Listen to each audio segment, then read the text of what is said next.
Good morning and welcome back to YouTube channel. ഇന്ന് ഞാൻ എന്താ കാണിക്കാൻ പോകുന്നത് വെച്ചാൽ നമ്മുടെ വീട്ടിലുള്ള കൊക്കോ. ഈ കൊക്കോ മരത്തിൽ കുറേ കായ്കളുണ്ട്. അപ്പോൾ അത് മഴയൊന്ന് പോട്ടെ ചെന്നതാണ്. കായെല്ലാം പറിച്ച് നമുക്കതിൻ്റെ കുരു എങ്ങനെ നാച്ചുറലായിട്ട് പ്രിസർവ് ചെയ്യാൻ നോക്കാം. അതായത് വേറെ കെമിക്കലും ഒന്നും ചേർക്കാതെ നമ്മുടെ വീട്ടിൽ ഒരു ഇതും ഇല്ലാണ്ട് കായ് പറിച്ച് എങ്ങനെയാണ് നമുക്കത് പ്രിസർവ് ചെയ്തിട്ട് സൂക്ഷിക്കാമെന്ന് അതാണ് ഇന്നത്തെ വീഡിയോ. അപ്പം നിങ്ങൾ എൻ്റെ ചാനൽ സബ്സ്ക്രൈബ് ചെയ്യാൻ മറന്നു പോകരുത് കേട്ടോ. അതുപോലെ വീഡിയോ കണ്ടാൽ ഇഷ്ടപ്പെട്ടാൽ ലൈക്ക് ചെയ്യണം, ഷെയർ ചെയ്യണം, റിലേറ്റീവ്സിനും ഫ്രണ്ട്സിനും എല്ലാം ഷെയർ ചെയ്യാൻ മറക്കരുത്.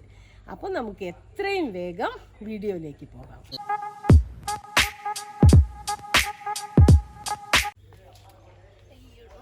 എല്ലാം പറിച്ചെടുക്കട്ടെ. നല്ല പഴുത്ത കായ്.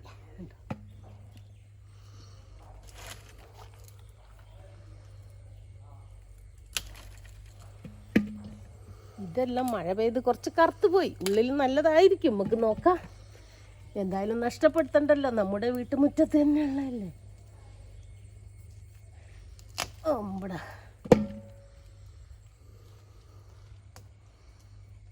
ഇത് ഫുള്ള് പഴുത്തിട്ടില്ല, എന്നാലും കുഴപ്പമില്ല. ഇതിൻ്റെ കുരു എടുക്കാം കേട്ടോ. ഇത്രയും പഴുത്താൽ മതി. ഇനി ഞാൻ എല്ലാം പറിച്ചെടുക്കട്ടെ. മുകളിലൊക്കെ ഉണ്ട് കണ്ടോ, ഇവിടെ എല്ലാം ഉണ്ട്. അതെല്ലാം പറിച്ചെടുത്തിട്ട് ഞാൻ കാണിച്ചു തരാം. ഇത്രയും കായ ഞാൻ പറിച്ചെടുത്തിട്ടുണ്ട്. ഇനി നമുക്ക് ഇത് കട്ട് ചെയ്ത് ഇതിൻ്റെ ഉള്ളിലെ വിത്തെല്ലാം എടുത്തിട്ട് എങ്ങനെയാണ് ചെയ്യാൻ നോക്കാം കേട്ടോ. നമുക്കിനി ഇതെല്ലാം ഒന്ന് മുറിച്ചെടുക്കാം. മുറിച്ചിട്ട് ഇതിൻ്റെ ഉള്ളിലെ വിത്തുകളാണ് എടുക്കേണ്ടത്, സീഡ്സ്. ഇതിൻ്റെ കായ ഇങ്ങനെ. ഇതിൽ ഈ പൾപ്പ് ഉണ്ടല്ലോ, ഇത് വേണമെങ്കിൽ നല്ല ടേസ്റ്റാണ്, ഒരു മധുരം ഉണ്ടാവും. ഇത് തിന്നണമെങ്കിൽ തിന്നേണ്ടവർക്ക് തിന്നും ചെയ്യുമെന്ന്. അപ്പം ഇതുപോലെ ഞാൻ എല്ലാം ഒന്ന് മുറിച്ചെടുക്കട്ടെ കേട്ടോ.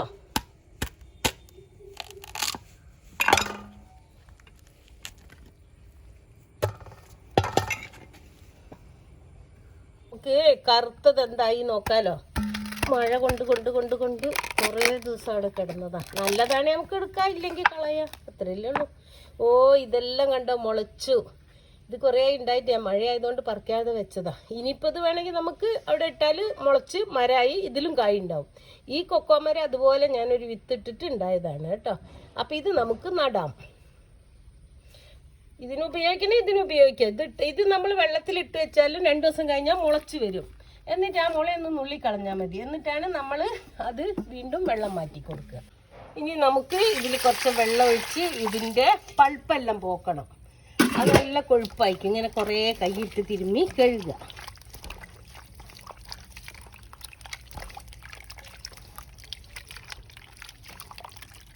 എന്നിട്ട് ഇതിലുള്ള വേസ്റ്റ് എല്ലാം റിമൂവ് ചെയ്യുക കേട്ടോ. നമുക്ക് വേണ്ടത് ഇതിൻ്റെ വിത്ത് മാത്രമാണ്. ഇനി ഇതെല്ലാം ഇതുപോലെ ഞാൻ നീറ്റാക്കി എടുക്കട്ടെ കേട്ടോ. ഇങ്ങനെ സ്ക്വീസ് ചെയ്ത് ഇതിലെ കൊഴുപ്പ് കുറേ നമ്മൾ പോക്കുക കേട്ടോ. എന്നിട്ട് ഞാനിത് ഇനി ഒരു അരിപ്പയിലൊഴിച്ച് ഈ വെള്ളം പോക്കുക.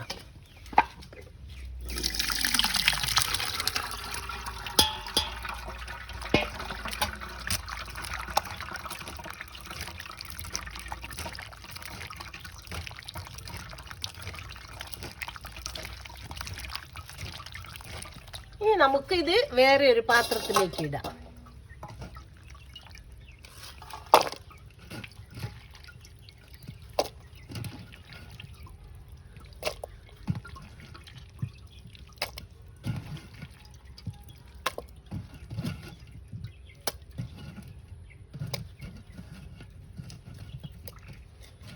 ഇനി ഇതാ നമ്മുടെ പരിപാടിയെല്ലാം കുറച്ച് കഴിഞ്ഞു. അതായത് ഇനി ഇതിൽ വെള്ളം ഒഴിക്കുക. വെള്ളത്തിലിട്ട് വെക്കുക. 2 ദിവസം വെള്ളത്തിലിട്ട് വെക്കണേ. ഇന്നിനി വെള്ളത്തിലിട്ട് ഇനി നാളെ വെള്ളം ഒന്ന് മാറ്റി കൊടുക്കണം. ഈ കൊഴുപ്പെല്ലാം പോക്കി നാളെ വെള്ളം മാറ്റി വേറെ വെള്ളം ഒഴിക്കണം. അപ്പോൾ ഇത് ഇനി അടച്ചു വെക്കട്ടെ ഞാൻ അകത്ത് വെച്ച്.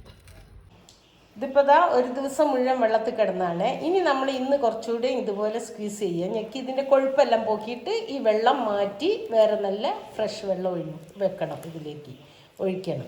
അപ്പം ഞാൻ ഈ വെള്ളം ഒന്ന് മാറ്റിയിട്ട് തരാം. അപ്പോൾ ഇതിലെ വെള്ളമെല്ലാം ഒഴിവാക്കി ഇനി വേറെ വെള്ളം ഒഴിക്കണം കേട്ടോ. ഇനി നാളെ രാവിലെ എടുത്ത് നോക്കാം നമുക്ക്. നമ്മൾ കൊക്കോക്കായ് ഇപ്പോൾ 2 ദിവസം വെള്ളത്തിലിട്ടാണ്. സാധാരണ എനിക്കിതിങ്ങനെ ചീന്തി വരാറുണ്ട്. ഇതങ്ങനെ മുള വരും. മുള വന്നിട്ട് നമ്മളിത് ഇങ്ങനെ പൊളിച്ചെടുക്കണം തോട്. അപ്പോൾ ഇത് ഇത്രയും കുറച്ചു പോലും വിണ്ട് കീറിയിട്ടില്ല. ഇനി നമുക്ക് എന്ത് ചെയ്യാറ്, ഇപ്പം നല്ല വെയിലുണ്ടല്ലോ, എളുപ്പപ്പണി എന്താ വെച്ചാൽ ഇതിങ്ങനെ നല്ലോണം കഴുകിയിട്ട് ഒരു സ്റ്റെയിനറിലിട്ട് അരിച്ച് വെയിലത്ത് വെച്ച് ഉണക്കാം. ഒരു 2-3 ദിവസം ഉണക്കിയാൽ നമുക്ക് പെട്ടെന്ന് പൊടിച്ചെടുക്കാം. ഞാനിതെല്ലാം ഒന്ന് ഇതുപോലെ വെള്ളം പോക്കിയിട്ട് ഇതിലിടട്ടെ കേട്ടോ, വെയിലത്ത് വെക്കാം നമുക്ക്. ഇതപ്പോൾ എല്ലാം ഞാൻ എടുത്തിട്ടുണ്ടായിരുന്നു. ഇനി നമുക്കിത് വെയിലത്ത് വെച്ചോണ്ട് ഒന്ന് ഞാൻ പൊളിച്ച് നോക്കിയത് കേട്ടോ, പക്ഷേ പൊളിച്ചിട്ട് കിട്ടുന്നുണ്ട്. പക്ഷേ ഇതെല്ലാം നുള്ളി പൊളിക്കാൻ നമുക്ക് കുറേ സമയം വേണ്ടേ. അപ്പം നമ്മളിത് വെയിലത്ത് വെച്ച് നമുക്ക് നമ്മുടെ വേറെ ജോലിയും നോക്കാമല്ലോ. ഞാൻ വെയിലത്ത് വെച്ചിട്ടുണ്ട് ഇപ്പോൾ. ഇനി ഇതൊന്ന് ഇടയ്ക്കൊന്ന് ഇളക്കി കൊടുക്കുക. അങ്ങനെ ഉണങ്ങിയിട്ട് ഇനി ഞാൻ ഉണങ്ങിയിട്ട് കാണിച്ചു തരാം. ഇനിയിപ്പോൾ ഇത് ടെറസിൻ്റെ മേലെ ഇട്ടാണ് ഉണക്കുന്നത്. കാരണം ഈ പാത്രത്തിൽ വെച്ചാൽ കുറേ ദിവസം പിടിക്കും. നമുക്ക് ടെറസിൻ്റെ മേലെ ഇട്ട് ഒന്ന് ഉണങ്ങിക്കഴിഞ്ഞാൽ നമുക്ക് കുറച്ചുകൂടെ ഇതിൻ്റെ വെള്ളമൊക്കെ ഒന്ന് വറ്റി കൊഴുപ്പൊന്ന് കുറച്ച് പോയി കഴിഞ്ഞാൽ നമുക്കതെടുത്ത് എന്ത് ചെയ്യുക, ഒരു ഫ്രൈയിങ് പാനിലിട്ടിട്ട് നമുക്ക് വറുത്തെടുക്കാം കേട്ടോ. ഇതിപ്പോൾ അതാ നല്ലോണം ഉണങ്ങിയിട്ടുണ്ട്. ഇന്ന് ടെറസിമിലിട്ടിട്ട് ഇനി ഇതെല്ലാം വാരിയെടുത്ത് ഒരു പാത്രത്തിലാക്കിയിട്ട് നമുക്കൊന്ന് വറുത്തെടുക്കാം കേട്ടോ.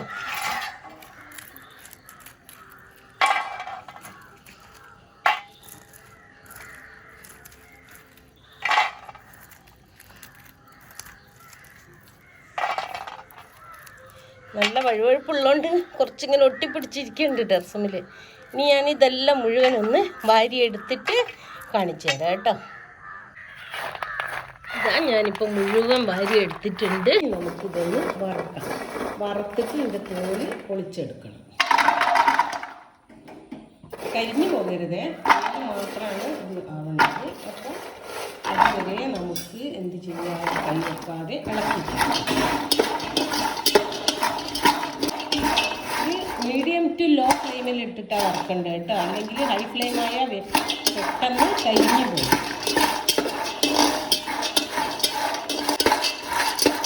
അപ്പോൾ ഇതാ ഏകദേശം ആയിട്ടുണ്ട് കേട്ടോ. ഒരു ചോക്ലേറ്റിൻ്റെ സ്മെല്ലൊക്കെ വരുന്നുണ്ട് കൊക്കോൻ്റെ. ഒന്ന് എടുത്ത് നോക്കാം നമുക്ക് ആയിട്ടുണ്ടോ എന്ന്. ഇല്ല, ഒന്നും കൂടെ ഇത്തിരി കൂടി ആയാൽ മതി. ഇട്ട പൊട്ടി വരുന്നുണ്ട് ഇപ്പോൾ ഇതാ ഞാനൊരു അരമണിക്കൂറിലധികം ഇത് വറുത്തു കേട്ടോ. അപ്പോൾ ഇത് റെഡി ആയിട്ടുണ്ട്, കരിഞ്ഞിട്ടൊന്നുമില്ല. അപ്പം നമുക്കിങ്ങനെ പൊട്ടിച്ചാലും എടുക്കാമല്ലോ. നമുക്ക് ഇതിൻ്റെ ബീൻസ് കിട്ടേ വേണ്ടു, ഇങ്ങനെ പൊട്ടിച്ച് പൊളിച്ചെടുക്കാം. അപ്പം ഞാനിനി സ്റ്റവ് ഓഫ് ആക്കുകയാണ്. ഇരുന്നിട്ട് ഒരു പാത്രത്തിലേക്ക് ശരിയാണ്, എന്നിട്ട് പൊട്ടിച്ചെടുക്കുക.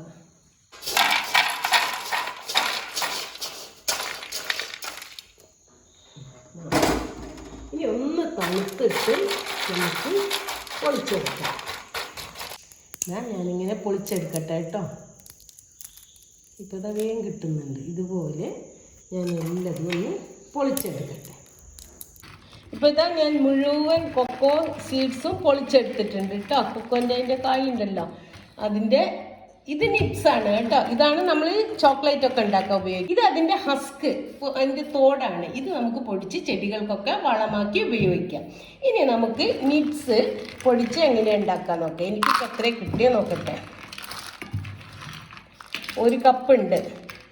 ഒരു കപ്പിൽ ഇത്രയും അധികം ഉണ്ട് കേട്ടോ. ഞാനിതെല്ലാം മിക്സിയിലിട്ട് ഒന്ന് പൊടിച്ചെടുക്കട്ടെ.